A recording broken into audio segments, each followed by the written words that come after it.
સાવલીની lactose India કંપનીના કામદારોએ ગામના સરપંચ વિરુદ્ધ જેપીસીબીમાં રજૂઆત કરી હતી।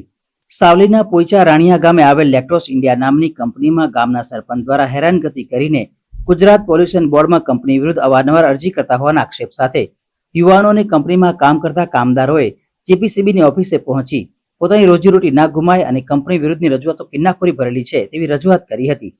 સુસંગત રીતે ચાલુ છે અને અમારી કંપની પાણી બહાર કાઢીને 2 વર્ષથી અમારી કંપની કરોડો રૂપિયાનું એક મશીન લાઈન મૂકી છે પાણી ભરવા માટે અને કંપની અમારી ગાડીઓ પાણીની ભરાય છે ટેન્કરો।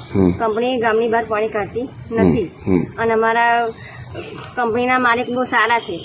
ગમે તે ભણેલું ગણેલું કોઈ બી કંપનીમાં અમારે રાખી શકે છે, ઉંમરવાળું હોય કોઈ બી કંપનીમાં રાખે છે અને અમારી કંપની 400 માણસ પબ્લિક કામ કરે છે અને અમારા સાહેબે પણ કમ્પ્લેટ છે। એમ કહેવા માંગે છે ખરાબ પાણી બહાર કાઢે છે પણ અમારી કંપની પાણી બહાર કાઢતી જ નથી, એ ગાડીઓ ભરાવે છે અને મોટી કરોડો રૂપિયાનું તો મશીન।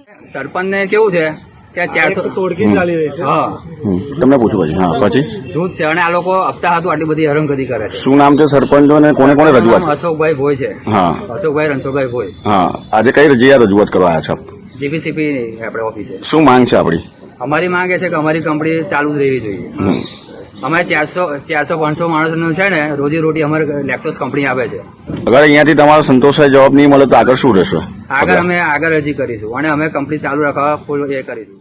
કેમ કે વરસાદ પડે વરસાદી પાણી આ લોકો પાણી ધોય છે, દૂષિત પાણી। જે વરસાદ પડે તો બધું માટીવાળું જ પાણી આવવાનું, એ પાણીને આ લોકો ઝેરીલું પાણી આ તે કરીને કંપની બંધ કરાવવાનો પ્રયત્ન કરે છે। આ વસ્તુ વારંવાર વર્ષમાં 4 થી 5 વાર આ લોકો આ જ ધંધો કરે છે કે ખાલી કંપની બસ બંધ કરાવો। કારણ કહીને પૈસા કઈ હપ્તા મળતા નથી। પહેલા એવું હતું કે પૈસા મળી રહેતા હતા, હવે આ કોઈ કંપની પૈસો આપવા તૈયાર નહીં કેમ કે વારંવાર આવી અરજીઓ કરે છે। બીજો કોઈ આ લોકો જોડે ધંધો નહીં, કંપની બંધ કરાવવા માટે ખાલી ખોટી હેરાનગતિ।